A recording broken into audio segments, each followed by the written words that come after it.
जिस तरह की कैंपेनिंग एनडीए की तरफ से हुई है या राजग की तरफ से हुई है, तो ये सीट थोड़े कांटे की मुझे लग रही है। अच्छा। खगड़िया की सीट थोड़ी कांटे की लग रही है, क्योंकि महबूब अली कैसर के कारण मुसलमानों का वोट आता था महबूब अली कैसर को, मैंने महबूब अली कैसर को रखता था, चाहे वो जदयू में लड़ें या राजद से लड़ें, जहाँ से भी लड़ें। लेकिन इस बार वो जदयू में नहीं है, तो मुझे लग रहा है कि शायद मुस्लिम मतदाताओं का वोट इस बार लोजपा को न मिले, मैंने राजग को न मिले। तो चिराग पासवान आज वोट डालने के लिए वहां पे खड़े थे। हाँ, जो चिराग पासवान का वो क्षेत्र रहा है, मैंने रामविलास पासवान का क्षेत्र रहा है वो। अब लेकिन ये है क्या कि वो कैसे उसको क्या करेंगे लोग। और कास्ट वाइज अगर आप देखेंगे तो दोनों संजय कुशवाहा भी और राजेश वर्मा भी, ये दोनों एक ही जाति के स्वजातीय ही हैं। तो वहाँ पर कहना बड़ा मुश्किल मुझे लग रहा है अभी। वोटर में काफ़ी उदासीनता है, और इसके पीछे एक और कारण जो है तात्कालिक तो मौसम भी एक वजह है, और दूसरा है कि युवाओं का जो पहली बार जो मतदाता बने हैं उसका रजिस्ट्रेशन काफ़ी निराशाजनक रहा है। अच्छा। वैद्यनाथ मेहता किसका वोट काट रहे हैं ये कहना बड़ा टफ माने मुश्किल लग रहा है। और झंझारपुर की सीट, वहाँ के स्थानीय लोगों से अगर आप बातचीत करेंगे, राजद के समर्थक जो हैं वो थोड़े नाराज दिख रहे थे। उनका कहना था क्या कि हर बार दिनेश जी चुनाव लड़ते रहे हैं, इस बार कहाँ से आपने नए कैंडिडेट को दे दिया है और वीआईपी को दे दिया है, सुमन महासेठ रहने वाले मधुबनी के, और वहाँ से कैंडिडेट दे दिया है। तो आप देखिएगा कि वहाँ पे मत प्रतिशत भी काफ़ी कम है, यानी कि वहाँ के लोगों में उतना उत्साह नहीं है जितना बाकी जगह के लोग मतदाताओं में। पिछली बार गुलाब यादव लड़े थे राजद की टिकट पे, इस बार वो इंडिपेंडेंट लड़ रहे हैं। तो गुलाब यादव जितने भी वोट काटेंगे, मेरी समझ से वो सब ज़्यादातर वोट काटेंगे वो राजद के ही वोट काटेंगे। तो झंझारपुर सीट मुझे लग रहा है कि एक क्लियर कट है वहाँ पे जदयू के लिए। ऑनलाइन वोटिंग आप प्रीफर कर रहे हैं? हाँ, ये बिल्कुल आवश्यक है, और जैसा कि मुझे संज्ञान में है। नमस्कार, आप लाइव बिहार देख रहे हैं। मैं हूं राजमोहन तिवारी। देखिए, बिहार में 40 लोकसभा सीटों का दंगल चल रहा है। बीते 2 चरणों में 9 सीटों पर चुनाव संपन्न होने के बाद आज सुबह से ही तीसरे चरण की वोटिंग प्रक्रिया चल रही थी। लंबी कतारें मतदान केंद्रों पर देखी गई। बीते 2 चुनावों के तुलना में इस बार मतदाताओं में थोड़ा उत्साह जरूर देखने को मिला है। ऐसे में जिन 5 सीटों पर आज चुनाव हुए हैं, जिसमें अररिया, मधेपुरा, सुपौल, झंझारपुर और खगड़िया शामिल हैं, और इस बार एनडीए और आईएनडीआईए गठबंधन में आमने सामने की लड़ाई थी। झंझारपुर में त्रिकोणीय लड़ाई जरूर थी। तो ऐसे में किसका पलड़ा भारी हो सकता है, क्या कुछ फीडबैक निकलकर सामने आ रहा है, उस पर बात करने के लिए हमारे साथ एसोसिएशन फॉर डेमोक्रेटिक रिफॉर्म से बिहार के संयोजक राजीव जी हैं, और दूसरी तरफ वरिष्ठ पत्रकार संजीव जी हैं। तो सबसे पहले तो संजीव जी से जुड़ते हैं, किस प्रकार से आज का जो चुनाव रहा उसको आप देख रहे हैं? सबसे पहले तो मैं एक दिवंगत 2 आज आदमी हुए हैं सुपौल में सुपौल के पीठासीन पदाधिकारी शैलेंद्र कुमार, और अररिया के पचौली में जो कि हाट विधानसभा क्षेत्र में पड़ता है, एक होमगार्ड जवान की मृत्यु हुई है। दिवंगत आत्मा को हम लोग श्रद्धांजलि देते हैं और अपनी बात शुरू करते हैं। पिछली बार जैसा सबको मालूम है 61% के लगभग मतदान हुआ था। अभी जो 5 बजे का ट्रेंड है वो है झंझारपुर में 53.23%, सुपौल में 58.91%, अररिया में 58.57%, मधेपुरा में 54.92% और खगड़िया में 54.35%। इस प्रकार आप देखेंगे तो 56.01% मतदान अभी तक के जो आंकड़े आ रहे हैं 5 बजे तक के, उस हिसाब से इस जगह पे चुनाव हुए हैं। तो मुझे लगता है कि बहुत बढ़ेगा तो 2-3% और बढ़ेगा तो 60% के आसपास ये आंकड़ा जाएगा। और जैसा कि ट्रेंड अभी चल रहा है कि मतदाताओं मत प्रतिशत इस बार के चुनाव में हम लोग सब जगह देख रहे हैं कि कम है। ये अब क्या कारण है उसका तो अलग से विश्लेषण हम लोग करेंगे, लेकिन फिलहाल जो ट्रेंड आ रहा है इसमें मुझे लग रहा है कि मौसम के कारण इस बार हम लगभग पिछली बार के मत प्रतिशत तक पहुँचे हैं। जहाँ तक इस बार के जो आंकड़े हैं वो एक बार हम लोग चर्चा करेंगे। तीसरे चरण में 5, सबको मालूम है 5 लोकसभा क्षेत्रों में चुनाव हो रहे थे। अररिया माने सहरसा कमिश्नरी, सहरसा अब रहा नहीं, तो सहरसा का कुछ पार्ट चला गया है मधेपुरा में, कुछ पार्ट चला गया है खगड़िया में और कुछ पार्ट चला गया है सुपौल में। तो ऐसा कर करके ये मतलब सहरसा कमिश्नरी कि 2 सहरसा, मधेपुरा, सुपौल, खगड़िया और एक झंझारपुर, और एक है पूर्णिया कमिश्नरी का एक हिस्सा बचा हुआ था अररिया जिला का, वो अररिया। ऐसे 5 लोकसभा क्षेत्रों में चुनाव हो रहे हैं। इसमें 9,848 मतदान केंद्र बनाए गए हैं और कुल मतदाता जो हैं वो 98,60,397। इसमें इस बार के चुनाव में जो सबसे बड़ी विशेषता है, जो कई ट्रेंड सब जगहों का पिछले 2 चुनाव की तुलना में इस बार 100 से अधिक वर्ष के जो मतदाता हैं वो लगभग 2,716 हैं और कई लोगों ने वोट डाले। अभी आज मैं देख रहा था कि सुपौल में 115 वर्ष की एक महिला ने मतदान किया है, तो ये एक बड़ा है। और पहली बार वोट डालने वाले जो पहली बार मतलब जो वोटर लिस्ट में जो इनरोल हुए हैं वो 1,45,000 हैं। कुल मिलाकर के इस बार प्रत्याशियों में देखा जाए तो 51 पुरुष और 3 महिलाएं हैं। तो ये एक मोटे तौर पे जो आंकड़ा था वो मैंने आपके साथ साझा किया। अब लोकसभा वार अगर आप चर्चा करना चाहें तो वो करेंगे या फिर भाई साहब से कुछ एक बार जोड़ लेते हैं राजीव जी को भी कि कैसे देख रहे हैं जो 2 चरणों के चुनाव संपन्न हुए और तीसरे चरण की जो आज वोटिंग का पैटर्न रहा है। देखिए, पिछले 2 चरणों के जो चुनाव हुए उसमें लोगों को काफ़ी निराशा हुई थी और अपेक्षाकृत इस बार उसमें थोड़ा सा सुधार देखने को मिल रहा है। ये एक अच्छी बात हुई है। पिछले 2 चरणों के जो चुनाव थे उसके अलग अलग विचार आते रहे हैं पब्लिक डोमेन में, जिसमें मौसम को लेके लोगों की आशंका थी कि मौसम की वजह से वोट प्रतिशत में कमी आई है और इसके अलावे कुछ और भी वजह रही है। उसको लेकर हम लोग आगे इस पर और विस्तार से बातचीत करेंगे कि क्या वजह इसके पीछे रही है। तो क्या देख रहे हैं 5 लोकसभा क्षेत्रवार अगर बात करें तो? हाँ, जैसे बताया कि अगर 5 में देखा जाए तो 3 जगह पर जदयू लड़ रही है। अगर राजग की बात करें तो एक जगह पर लोजपा और एक जगह पर आपको भाजपा लड़ रही है और 4 सिटिंग एमपी लड़ रहे हैं। पहली बार खगड़िया से राजेश वर्मा को टिकट दिया गया है, तो ऐसे 4 सिटिंग एमपी लड़ रहे हैं राजग के और एक नए कैंडिडेट वहाँ पे चुनाव लड़ रहे हैं। 5 सीट, ये जो 5 सीट है ये राजग की झोली में ही था पिछली बार। राजद ने इस बार अगर उस खेमे की इंडिया अलायंस की अगर हम बात करें तो इंडिया अलायंस की तरफ से 3 राजद, एक सीपीएम और एक वीआईपी, ऐसे 5 कैंडिडेट लड़ रहे हैं। पहली बार खगड़िया में महबूब अली कैसर सीन में नहीं है। काफ़ी लंबे समय के बाद मैं देख रहा हूँ कि खगड़िया में वो सीन में नहीं है और लेकिन उन्होंने राजद का पाला थामा है। रेणु देवी खगड़िया की पहले एमपी हुआ करती थी, वो भी राजद में हैं और राजेश वर्मा पहले मतलब अननोन फेस कह लीजिए, तो वो मोदी मैजिक के भरोसे हैं वहाँ पे चुनाव में।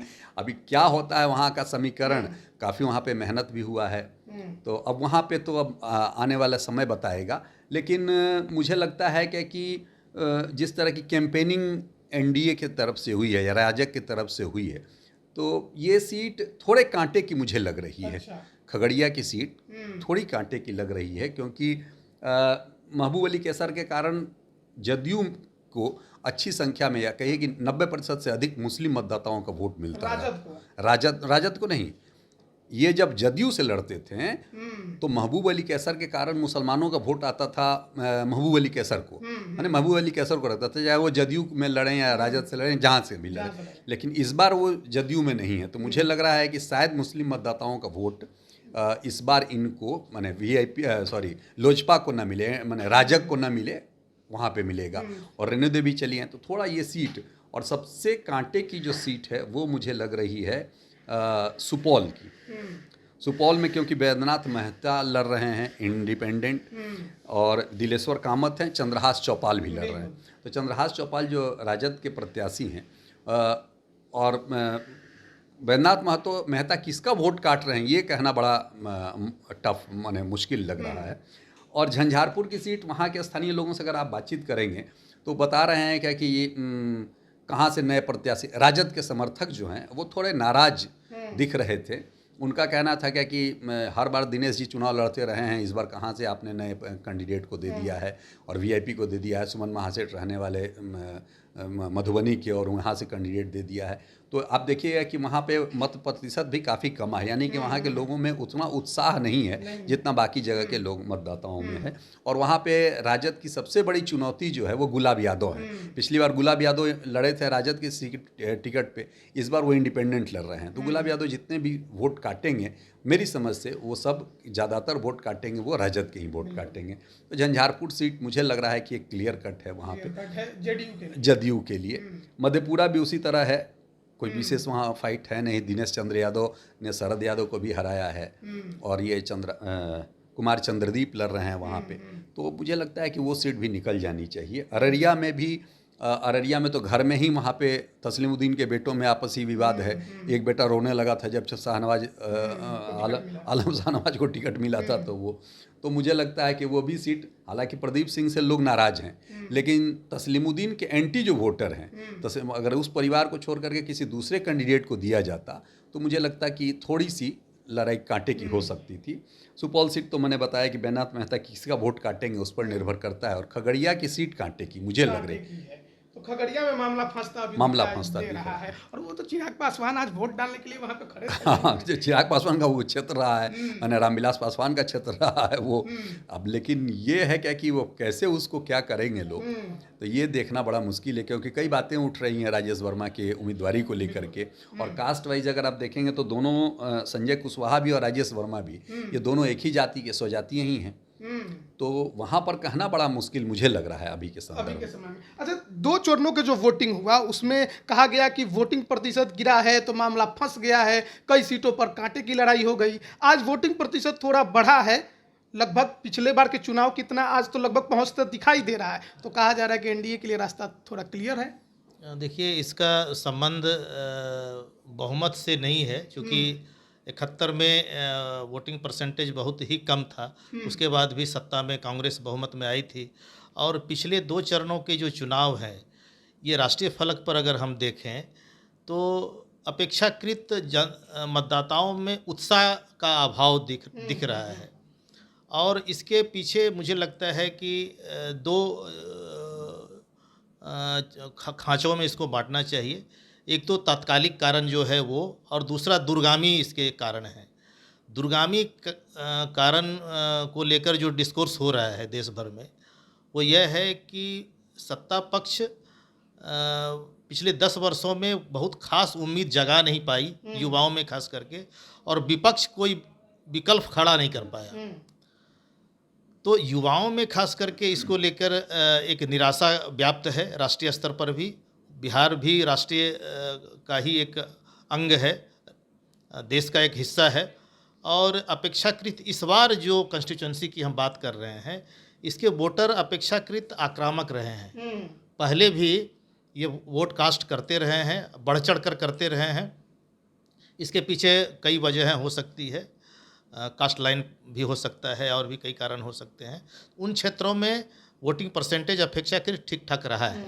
लेकिन हम अगर प्रदेश स्तर पर और राष्ट्रीय स्तर पर देखें तो वोटर में काफ़ी उदासीनता है।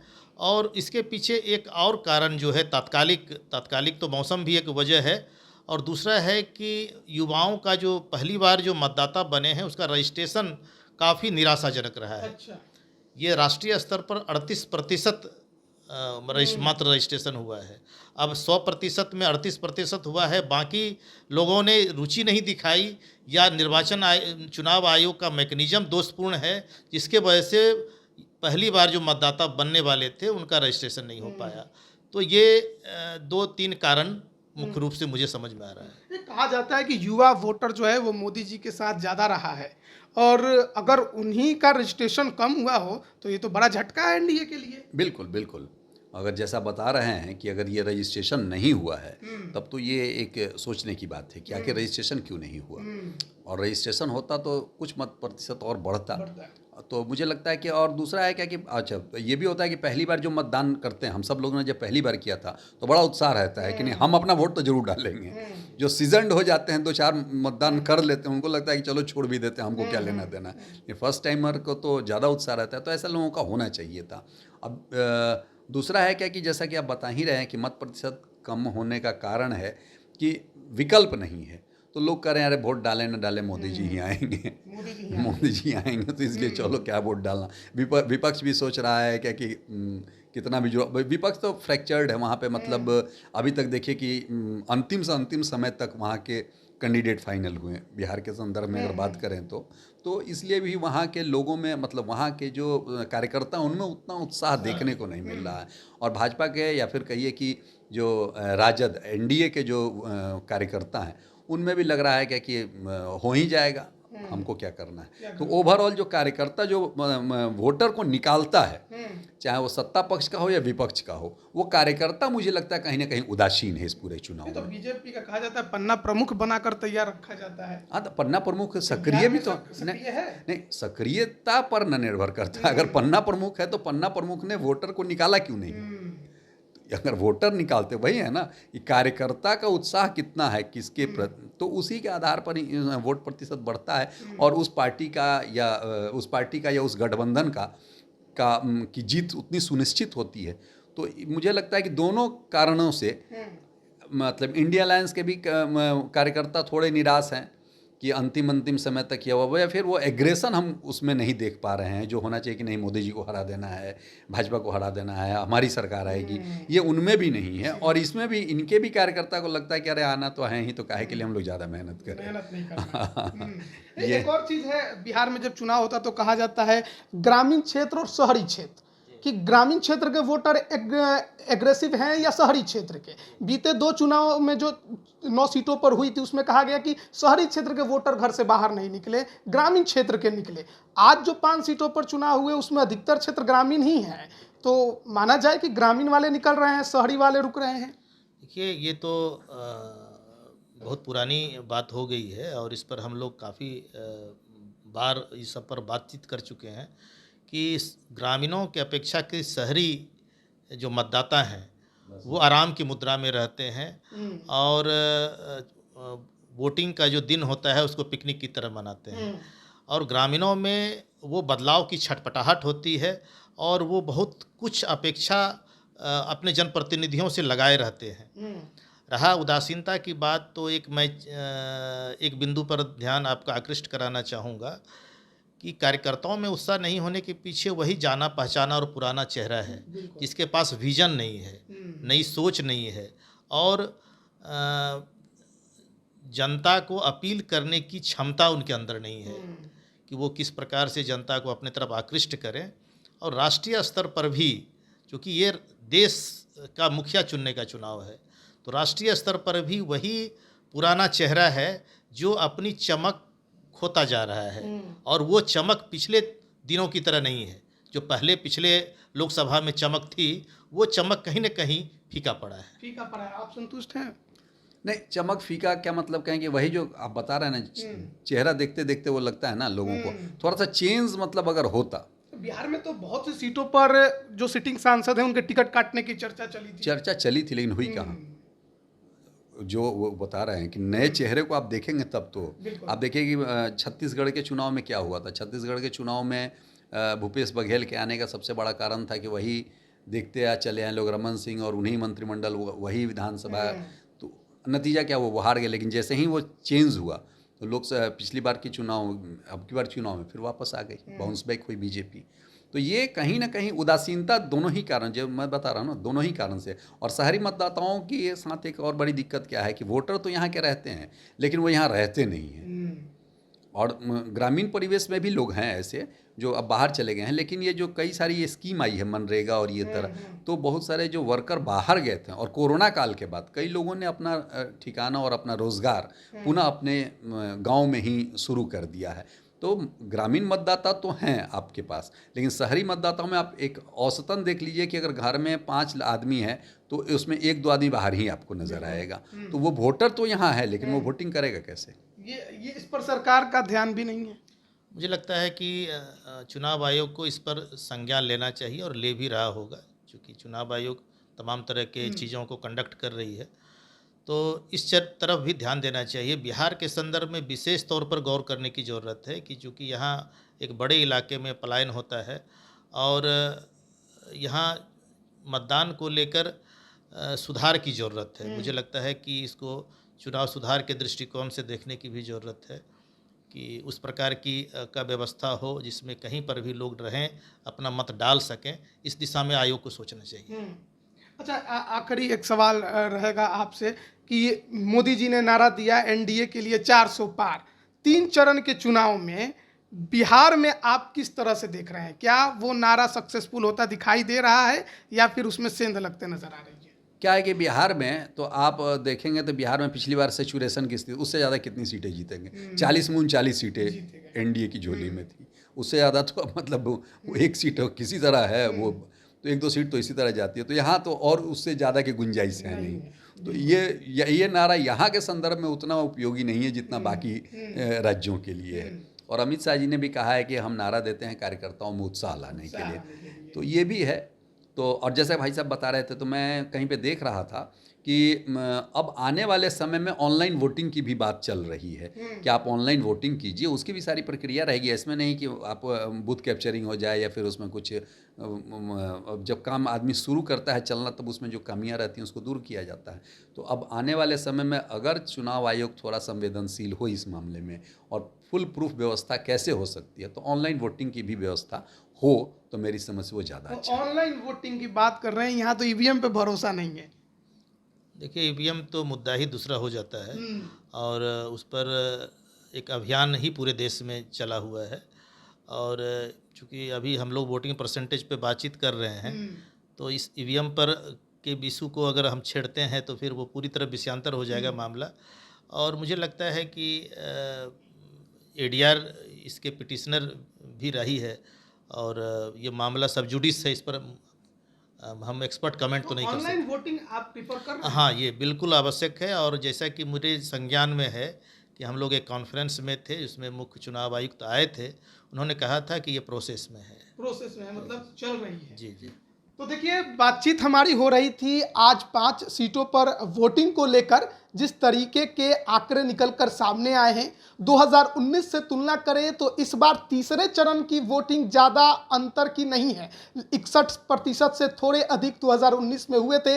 इस बार भी लगभग 60% के आसपास पहुंचता आंकड़ा दिखाई दे रहा है और 5 बजे शाम तक का आंकड़ा 56% का है। जाहिर है 3-4% का इजाफा होगा ही, यानी कि इस बार मतदाता जो हैं वो घर से बाहर निकले हैं, उन्होंने वोट किया है। लेकिन ऐसे में इन 5 सीटों की लड़ाई भी बेहद दिलचस्प है। 2019 में सभी 5 सीटें जो तीसरे चरण में वोटिंग हुई है एनडीए के खाते में गई थी। इस बार पूरा जोर आईएनडीआईए गठबंधन ने लगाया है कि उनके पक्ष में भी कुछ सीटें आए। जैसा कि वरिष्ठ पत्रकार संजीव जी कह रहे थे कि खगड़िया में मामला फंसता दिखाई दे रहा है। अन्य जगहों पर जो समीकरण बने हैं, जो लड़ाई बनी है, जो देखने को खबर मिल रही है और जो खबरें निकल कर आ रही है, वो एनडीए के पक्ष में थोड़ा ज़्यादा है। लेकिन चिराग पासवान का गृह जिला खगड़िया, जहां पर उन्होंने कई बड़े नेताओं को दरकिनार कर भागलपुर के पूर्व डिप्टी मेयर युवा नेता राजेश वर्मा पर दांव खेला।